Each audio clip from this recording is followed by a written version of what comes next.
Farsight systems actually give them the first draft of the entire workflow with the ability to check everything, again, in a matter of seconds, often with insights that nobody would have thought to ask. Maybe it makes the mid-market and leaner firms more competitive with the mega funds of the world.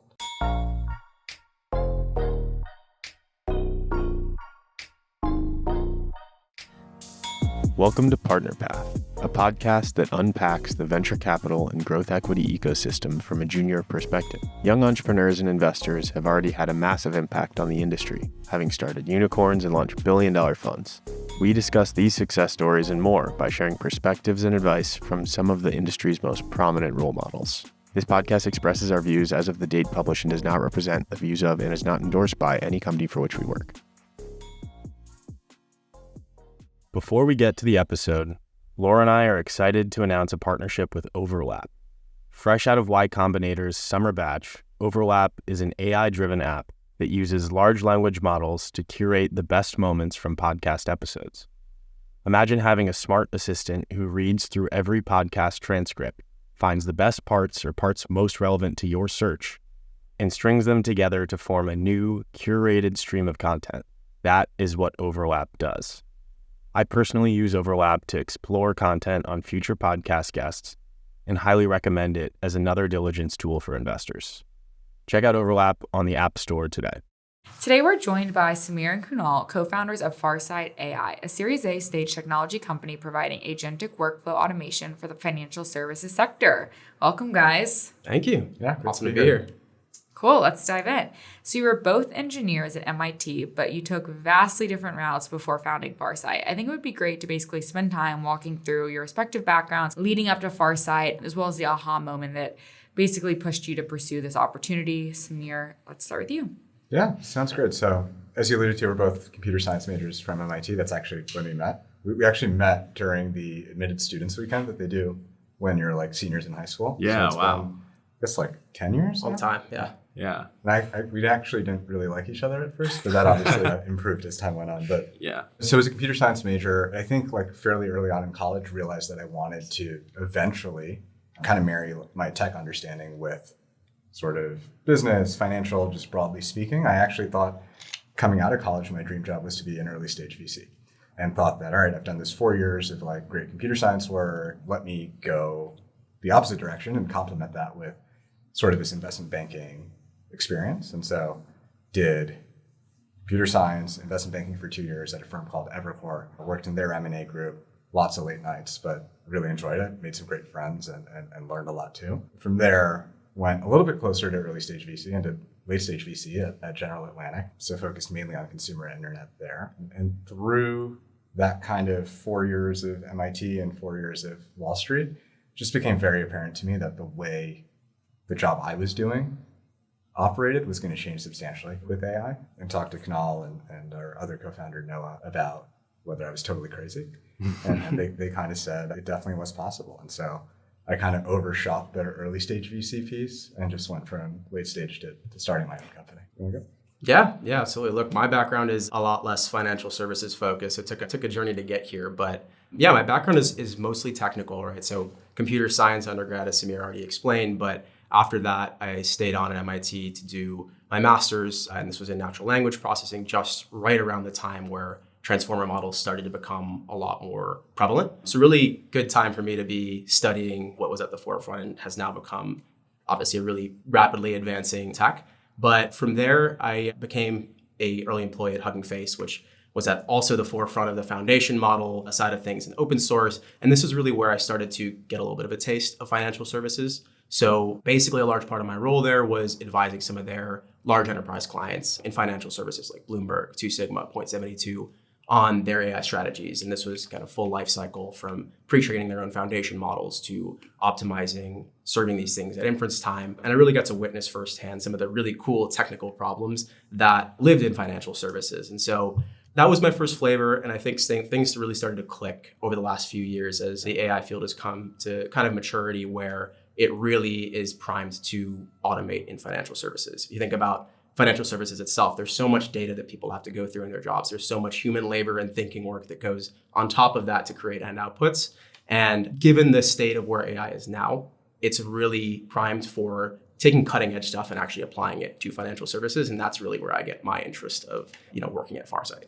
And Kunal, I guess I'd be interested to understand too, what was the catalyzing factor in actually making the jump? Obviously going from a great paying job into starting a company in Samir too. What was the moment where you're like, all right, put in my 2 weeks? I'd love to understand what catalyzing factors there were that led you to make that decision. Yeah, mine's pretty easy. I've always loved startups. I joined Hugging Face as an early stage company because I love working unstructured and solving new challenges and learning new things along the way. Yeah. And for me, the catalyzing factor was Samir asking me that question, hey guys, am I crazy? Like, should I do this? Yeah. When you have a friend who you also think is very smart who wants to go start a company in a domain he knows super well, that decision became obvious to me. And then you both are, and the third co-founder, Noah, pretty technical. I can imagine when you were getting started, dividing up responsibilities probably wasn't the easiest discussion, but how did you think about that and how did it end up shaking out? That's exactly right. So I think for like the first, call it 6 months to a year that we were operating, we were all just very much in tandem, which works when it's just three of you because there's things that need to be done and you just assign the tasks and they get done. I think it becomes important to define roles as like you start to scale and you also start to like sell and customers also want to know who is responsible for what.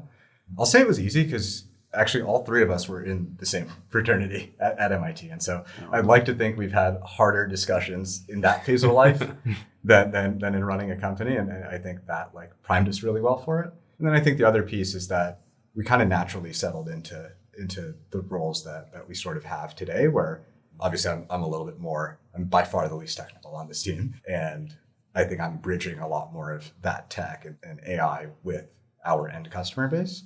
I think, Kunal with his Hugging Face background focuses a bit more on the AI side of the house. And then Noah with his Amazon and software engineering background focuses a bit more on the tech side of the house. But a title's just a title. We still kind of do everything. Yeah. And everyone does everything, it seems like, early stage. Exactly. Had you guys, obviously you were close friends, had you had an experience working with each other? Was that something that's come up over fundraising conversations? How has that transition from like friends to colleagues? I feel like, I assume there's some problem sets and projects we worked together on when we were in college. Not off the top of my head, but I think the friendship itself spoke to enough, and it's felt pretty natural working together on this. So Maybe no direct working relationship, but we were roommates for a summer. Yeah. In New York, actually. Yeah. Okay. It's kind of working together. Yeah, true. Working on the dishwasher and keeping the apartment clean. Yeah, exactly. And you all were at MIT. I think we're seeing more amazing companies come out of MIT, especially with Prod being now on its fourth or fifth cohort. I asked folks similarly who went to Stanford, what do you think it is about the Stanford buzz? When you were at MIT, did it feel very entrepreneurial, or did it feel like, okay, most people are going to software engineering roles? I can start, at least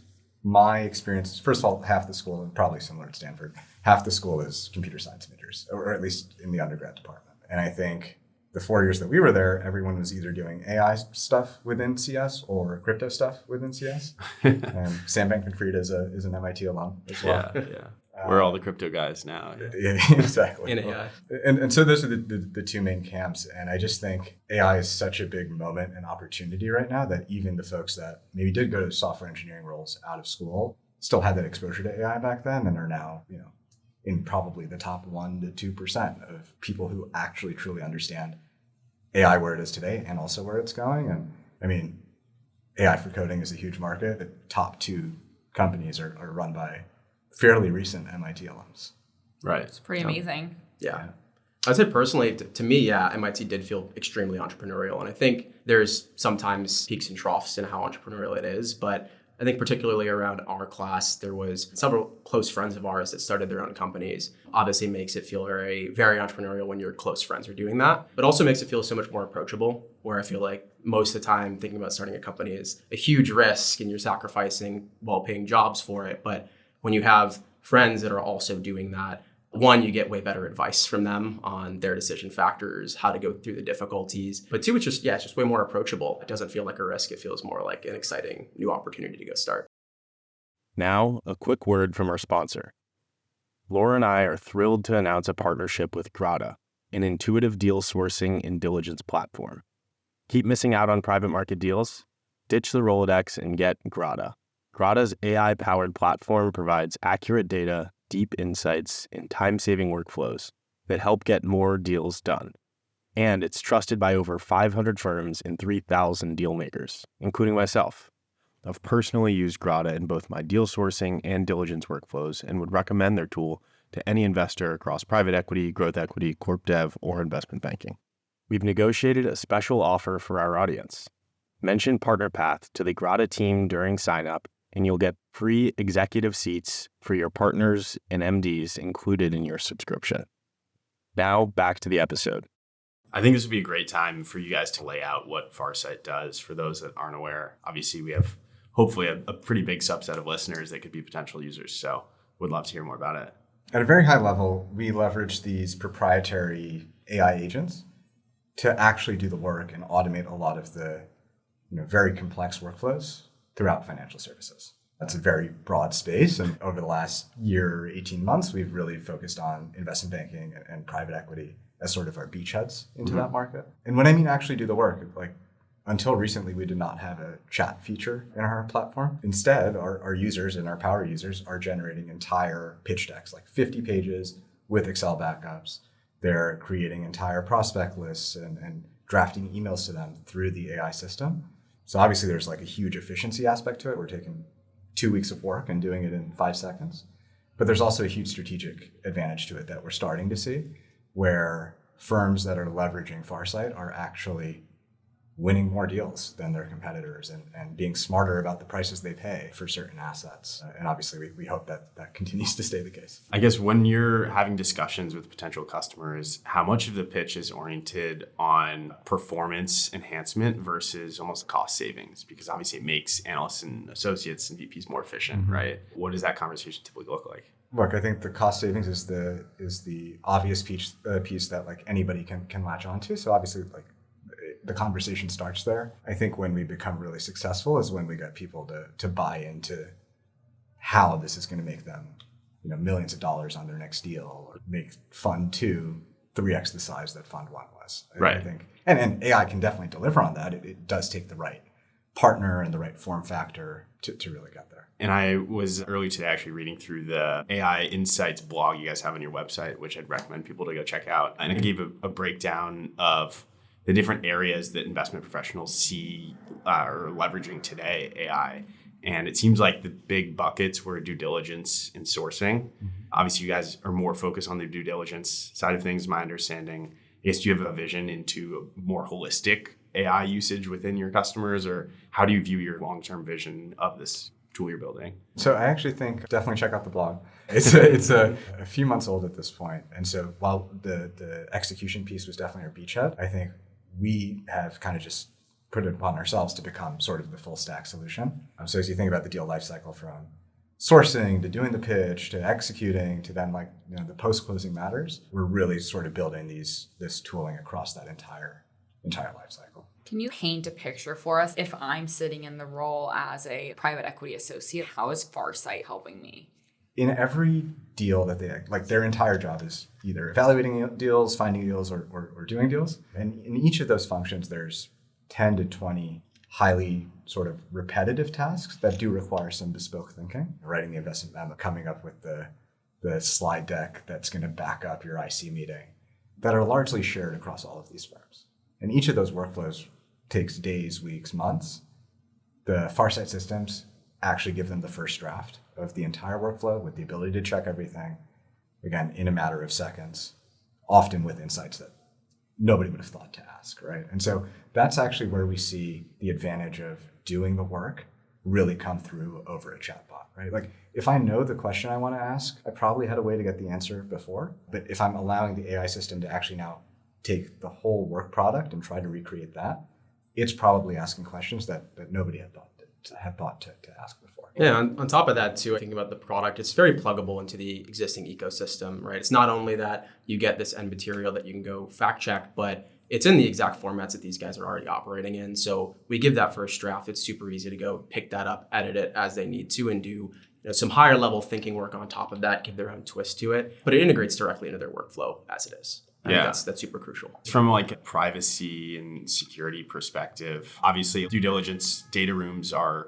secure, and you need to think about material conservation and oftentimes destruction. Obviously, we're both in growth equity roles, and a lot of these data rooms, people ask you to destroy the materials when you're done with looking at a piece. But obviously, the models ideally learn off of it and continue to get better. How do you think about that as someone who's leading the tech charge and in the importance of that ephemeral nature to some of the learnings? We get it in pretty much every sales process that we have at this point. I would say, first of all, we offer a ton of different deployment schemes. For the really high sensitivity use cases, we typically ship off our stuff directly into our customer environment. So they maintain full control over their data rooms, any other sensitive data that might be flowing through the system. Also, on top of that, any tuning for that system is specific to that customer. It's never leaving that customer's environment. So yeah, full control over the data, super important. Destruction of that data on request, super important. And high sensitive customers, we ship it out. For anything that we host on our end, obviously, we also have pretty rigorous standards in place where Farsight employees can access any of the sensitive data that's uploaded, only the customer's system can. But yeah, we take that stuff obviously very seriously. It's kind of a non-starter if we can't. But yeah, I think those controls you mentioned, locking down the data, no exposure to anybody besides that customer, and then destroying on request are the big things. I would love to dive into the general market opportunity. This is a super hot space right now. We're actually seeing AI work and add tangible impact and value to the beachhead customers that you mentioned. There's also a ton of activity in the startup space. You have players like Rogo and Hebbia that are pretty well financed and have been around for a little bit longer. How do you think about carving out your unique market wedge? Maybe that could be from customer standpoint, maybe it's from a product standpoint or an execution. I would just love to hear kind of how you're thinking about it. I think it really boils down to, we view ourselves as the one player in this space right now, probably in the near future, that actually owns the workflow. You cannot today go to any other platform and say, make me an entire pitch deck, for Tesla that takes into account, this recent Trump Elon thing that happened last week. Give me 3 pages on that too. And yes, others are starting to add like slide creation and Excel outputs, but I think from the user perspective, when we do our demos, it's kind of night and day. And I think the really big advantage of that is by owning the workflow, we're kind of building up our right to win because we're able to measure, our first drafts a year ago probably got you 60% of the way there, but they've gotten better and better over time because obviously models get better, but also we capture a lot of user feedback in terms of, hey, this was a really shitty buyer list. And this was like the improvements that I made as, a nuanced and like high functioning banker to make it better over time. And all of those insights get distilled back into the Farsight platform. And the next time we do the workflow or the next customer we have, it's just getting better and better. So we're really widening the gap pretty quickly on that front, I would say. I'm assuming there's some compute costs involved. Yep. Okay, so how do you, just checking. Definitely. So how do you think about managing pricing for the product and I'm sure the compute costs are probably coming from multiple providers?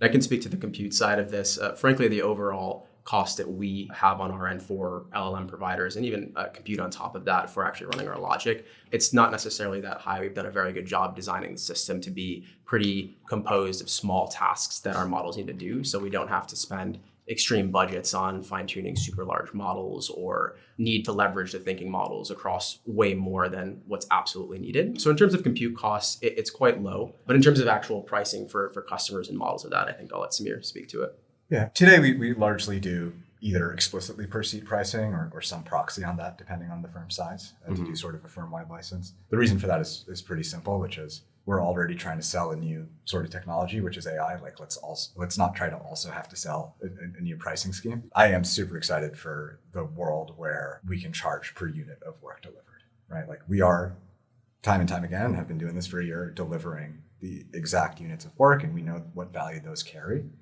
And so I'll say, hey, sign up for free, and every investment memo you generate is this fee. I think we actually might grow faster by doing that. Have you run the math on how much it costs an investment bank to have an associate produce a memo versus Farsight? I think the better question is, how many deals do they lose when they have the inefficiencies of an associate putting this together? Right. And how many deals do they say no to because they just don't have the bandwidth? The answer would probably surprise you. Yeah. And when we're talking about banks here, are you starting with the larger end of the market or the smaller? What does it look like from just a capitalization standpoint? Yeah, we naturally started with sort of the mid-market and upper mid-market, and that's where we got sort of our first million of ARR. I think this year we're starting to see a lot of appetite from the really large enterprise players. And my view on what happened is, I think ChatGPT came out, they spent a lot of, like the big banks that had a ton of internal resources spent all their time chasing every single use case. And I think what they learned is there's a set of use cases which makes a lot of sense to control and develop and continue to maintain in-house. And then there's another set of use cases, which happens to be what we do, that it's just easier to buy and have somebody else configure for you because it's fairly repeated across organizations and honestly just a real pain to get right, which obviously. Yeah, probably on top of that, another trend that we kind of benefit from here is all these banks have really large tech teams and they're pretty sophisticated and they have a lot that they're working on building. But now over the last year, 2 years, the speed at which the industry is moving at on the AI development side is just too much to keep up with. So that results in a lot of solutions like this that the decision has to be buy in some cases because they cannot build at the same rate as the entire industry is right now. Yeah, it's hard to move as fast. That brings up a really interesting point that I actually really wanted to chat through, which was it almost seems to me that there will always be some financial services firms, maybe they're the largest hedge funds, maybe some of the largest private equity firms that choose to go in-house with this type of stuff, which I think it's a small end, but there are a couple. I don't want to name names of hedge funds and get in trouble, but I know there are teams out there that have almost a black ops team that is working to replace their hedge fund analysts entirely in-house. And it's one or two of the largest hedge funds, but they exist. And if you think about, we've had a lot of other VC, PE, software founders on our podcast. It exists in every other vertical. Sourcing, right? I believe Insight has their own sourcing mechanism where they've developed software in-house. And there have been a couple others. I think that's a very small part of the market. But I'd be curious to get your thoughts on if you have any learnings or any thoughts around that general trend of in-house versus out-house, I guess, outside of the organization. The initial thing I would say is we've dealt with some companies that have, again, these extensive in-house teams working on similar products to even what we do. I think one of the key learnings here, though, is a lot of the times, even when they want to work on their own proprietary in-house things, that doesn't exclude other products from coming in. It excludes other products that are just drag and drop and you get what you get out of the box. But if you make your product developable on top of, there we go. Configurable. That's what I'm looking for. Thanks. Yeah. If you make it configurable for the developers, right, where they can then build and compose on top of the systems you've created and underlying tech, well, then they're still getting that proprietary advantage. There's still a lot more for them to be doing, but it takes advantage of not having to build the whole thing. So I think there's a blend in the market that we'll start to see more of, especially as the speed of development here continues to increase. The one quick thing I'll add is we have the benefit of having learned at scale over the last however long we've been working on this from a number of different use cases and a number of different ways that people tackle these use cases. And so by virtue of those learnings, I think what we offer out of the box is, I think, way ahead of what the first draft would be from the in-house team. By all means, everybody should build this in-house, I think, or at least try to, so that you can compare against these different vendors and see, okay, X is performing better than what we tried in-house, Y is not. Like, let's spend some more time with X and figure out what we want to use them for. I think that's a natural progression into the next area of discussion, which I'm really fascinated to chat through, which is understanding how you guys view the addressable market. I pulled some stats. There are 350,000 financial analysts in the country. I don't think that's obviously a subset of that are investment bankers and private equity investors. And so it's probably a subset of those financial analysts that this is applicable to, but there's a massive willingness to spend, I would imagine, for these types of products. So having gone through fundraising and in those types of conversations, which we'll get to later, how do you communicate the addressable market? Yeah, I think for us, totally agree with you that we will be able to charge, and kind of already do, more than traditional software, just because the value is substantially higher. But even outside of that, I think the organizations that own and operate investment banks and the organizations that own and operate private equity arms also have all of these other adjacencies, which are in a lot of ways a lot larger: commercial banking, wealth management. And they similarly are going to want workflow providers and strategic partners to work within those divisions. And we're actually already kind of feeling that pull from some of our customers. And so once you do that, you're like 5 to 6xing whatever number you come up with for investment banks and private equity firms. How else have they been measuring your value? What do they need to see to continue saying yes? In addition to just the efficiency piece, which is table stakes, it's really like, what did Farsight actually bring to me in terms of ideas or things that I acted on, or what did it act on my behalf that added value to my firm? And that's like a top line benefit. not the efficiency or cost savings piece. And our challenge is to continuously push out features and enable our customers to build their own apps that you pushing that envelope further. Right. So there actually is some feedback and you're able to get into more And you niche feed into the application. model, and I'm sure just continues to get better. Yeah. Exactly.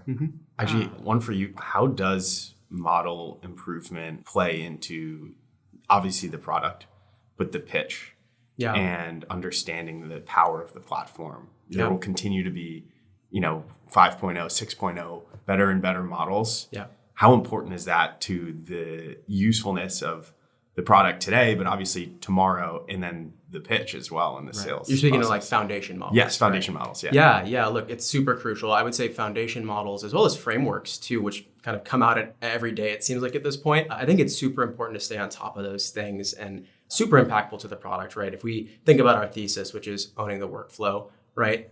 We are now reaching the maturity of AI where you can actually do it, workflow automation with AI, not just stitching it together with code, right? And so I think it's super important now when we see capabilities that are just coming to maturity with this being the year of AI agents, things like the ability to self-correct mistakes that the system has made, right? Or the ability of customers to be able to steer this workflow automation more effectively and the workflow to go in as much or as little depth as you need. These are capabilities that are just starting to become more and more feasible via AI. And so as foundation models improve, as frameworks improve, this benefits the system in all three of those aspects and beyond, things I probably can't imagine yet even. And so, I think in order to maintain the competitive edge we have right now in owning the entire workflow, staying on top of these latest advancements and making sure we know what those capabilities are and our systems are primed to take advantage of those, I think it's key to maintaining that competitive advantage. Are there any examples of step function changes in the foundation models that have led to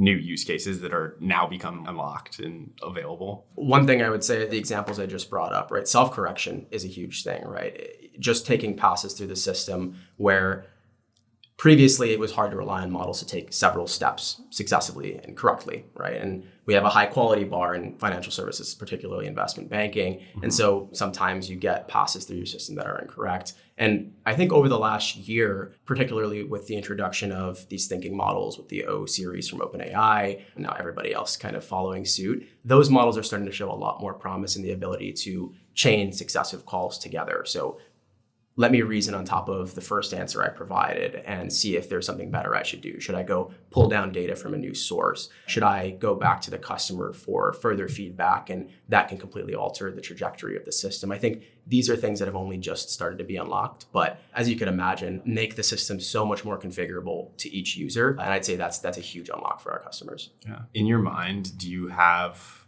a vision for what the end state of these types of products in general, I mean Farsight specifically, but these products in general, what it looks like within an investment bank or private equity firm? Like in 10 years, will there be analysts or associates? You're gonna or say is that. is it a VP that's using this model? Or wait, better yet, or do agents come into play? Short answer is yes. I think there will still be associates. Even if every company in this space is massively successful, there will still be Too many meetings that need to be set up. The AI agent sends the wrong calendar invite. Who does the partner yell at? Yeah, exactly. An agent can't bring you coffee. These are the problems that make humans irreplaceable.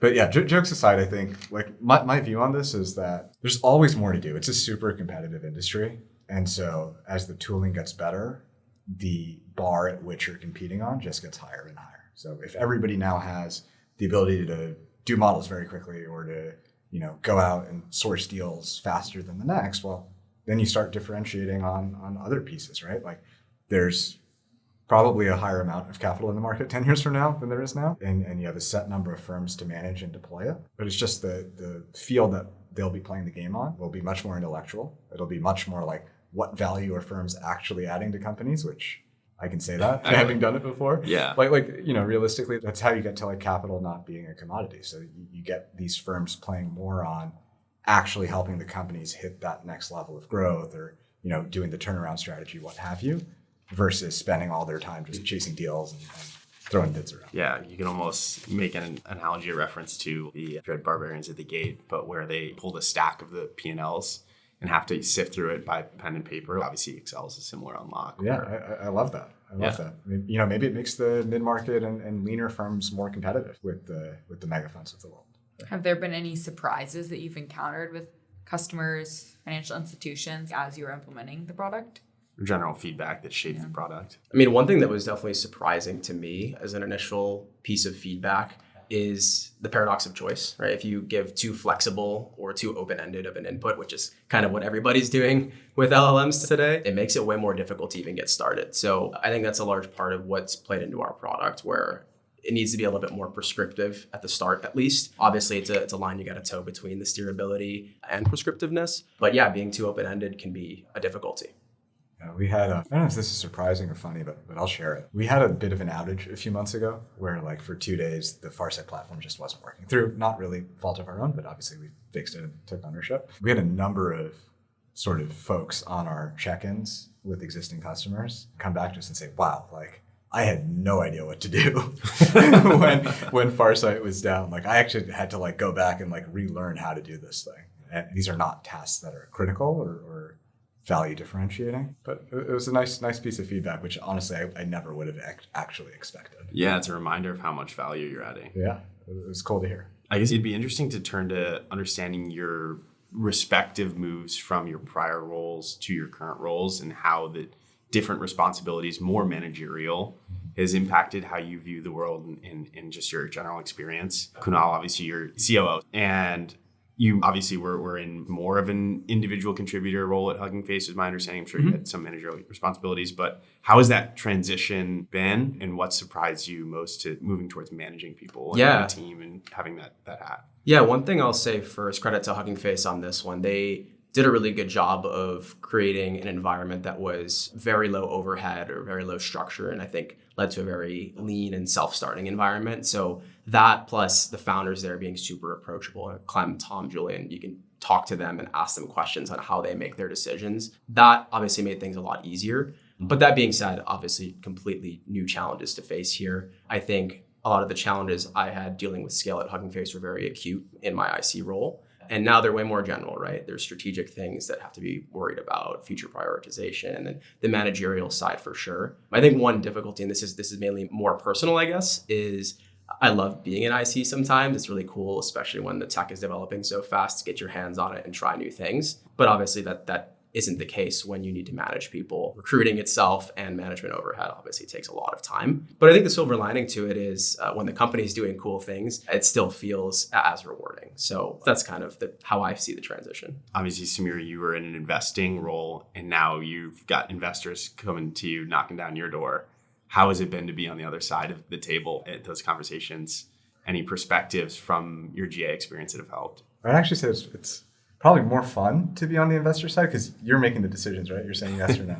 It's nice to be on the other side when it's working. Grass is always greener though, right? Exactly. Yeah, I'm just going to keep flip-flopping. But I think a lot of my financial and investing experience was much more at the growth stage, like later than where we're at, right? Right. And so there was definitely an aspect of it personally where I kind of had to unlearn, like, dude, no one cares about your metrics. You're a fucking Series A company. Yeah. Like, there's 9 months of historical financials. Like, no one cares about that. Yeah. And it's so much more about the story and the vision and like where you reasonably see, things going. And so I think that was a skill set that was fun to learn and experiment with. But I'd be lying if I said I wasn't looking forward to B, C, and D rounds where I can craft the story and manage the KPIs and things like that. You're currently at a Series A stage? Yeah, that's right. So just wrapped up our Series A earlier this year, announcing over $15 million in funding, led by Signal Fire, great fund out in San Francisco. Yeah, congrats. Their Yeah, office is right across the street as a heads up. New York office. Yeah. Cool.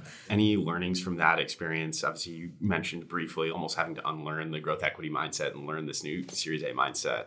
What else surprised you during that process? I think it's very apparent. I think there are things that founders can do in preparation for a fundraise that just make such a step change difference, which is like taking an extra 2 or 3 months before you formally start raising to really build up a bit of momentum, build up a bit of just general buzz, especially in the early stage game, just goes such a long way. Yeah. I concur. I'm on the other side in the early stage game. And I also think it helps you run a faster, more efficient process. At the end of the day, if you already know these people, hopefully this process can be a week, 2 weeks max, where you just get back in touch with the relationships that you've had, share updates, spend quality time together, and then hopefully decide who you want to work with. Exactly. And fundraising is a full-time job. And if as a founder you're fundraising, that means you're not really focusing on your actual job, which is growing the company and building a team and all that great stuff. A little bit of work up front, I think, goes a long way during the actual process. You want to shorten the distance, the sprint there, yeah. Yeah, I think the time that especially Samir spent on that, right, starts to expose like bottlenecks. And I think as we get to this point of scale too, where with this recent round, hiring more, obviously with Samir's bandwidth kind of clogged up with fundraising for a period of time, you start to understand we need to hire people here like now or like yesterday. So that's another learning kind of separate from the actual fundraise spot, but more on like the scale spot that kind of exposed. It's been a big thing I've learned, I think, over the last 6 months particularly. I mean, I was the only salesperson at Farsight for probably too long. Founder-led sales, it's always. Yeah. And then he was good at it though. Obviously that continues, but you can really accelerate with the if some things are working. That's the game we play. Do you think you'd ever talk to General Atlantic or let General Atlantic lead around in Farsight down the line? Yeah, I don't see why not. It's a great growth fund. If knowing what they know about me, that they still want to do it, great. And no founder diligence needed. Easy reference calls. Yeah. So let's just hop right into kind of like just general financial services sector. So assuming you subscribe to mass adoption of agentic workflows in these financial analyst roles, how do you think that these products will impact the training of the junior talent coming in? Do you basically get it from day one? Or do you think you have to learn how to do it yourself in the workflow? And then it would almost be like if you're coming in and they teach you the Excel course. I remember even at Penn undergrad, they were teaching us Control-C. But now, like, let's say you were using a company like Paradigm, which is like a new AI sheets company. And so if you just start from day one using Paradigm, you're never even going to know Control-C. Yeah.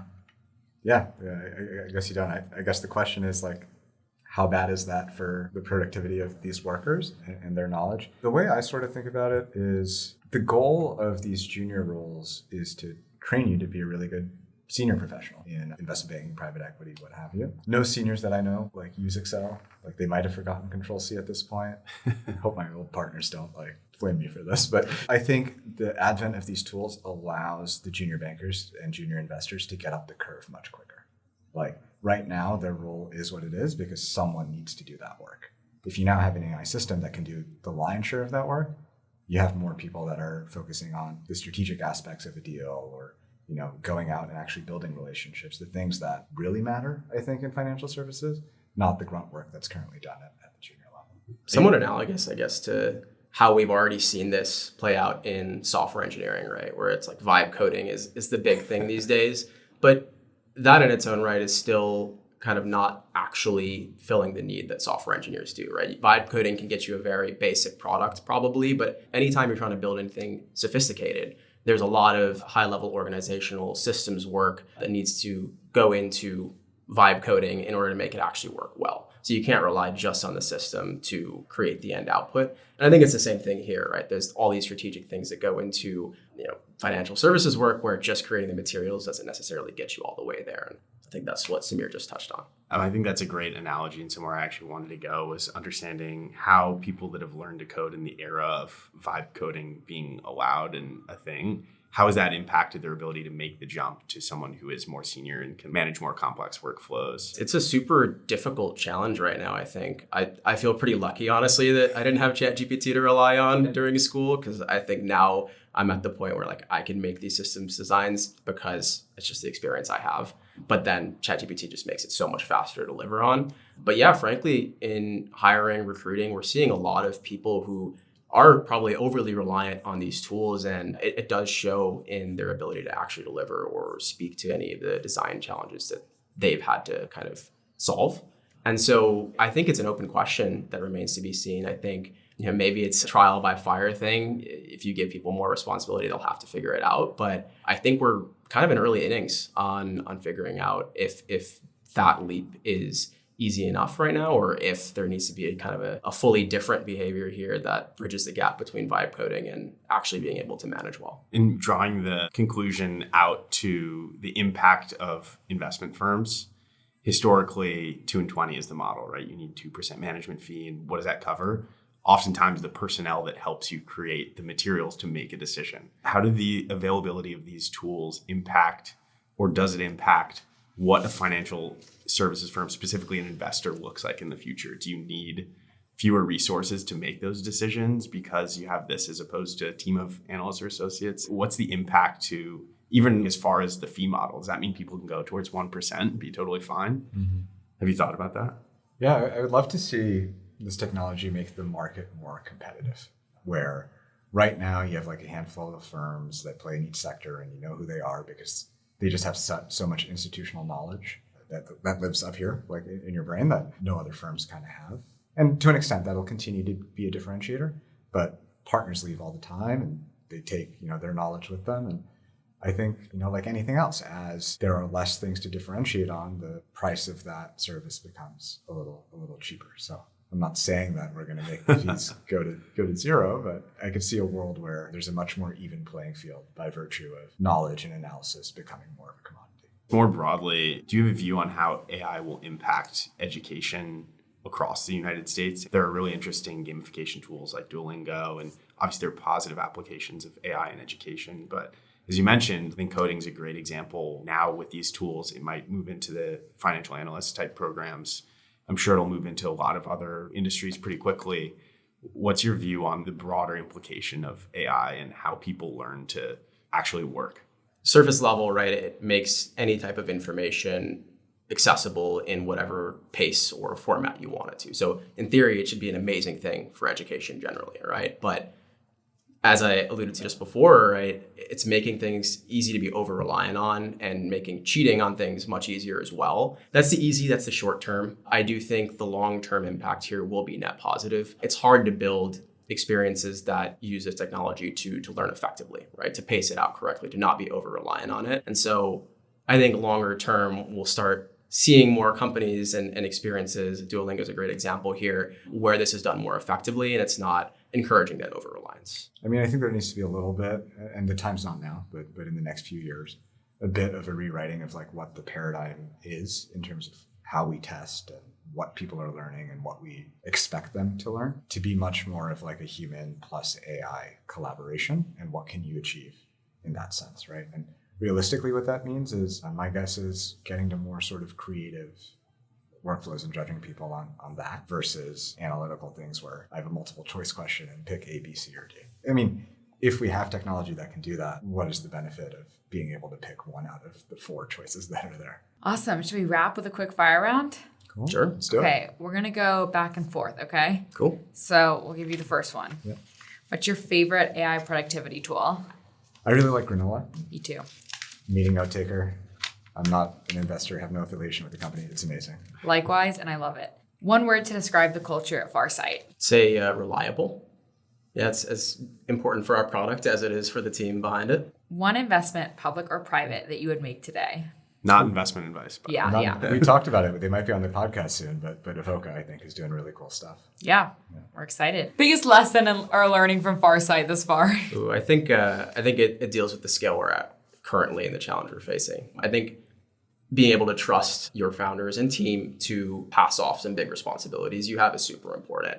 It's a big pain as you scale, and I think it's a lot easier, especially when you're working with a bunch of your friends. Great. Well, let's wrap there. Samir, Kunal, thank you guys so much for coming on. Yeah, thanks for having us. you. Great time.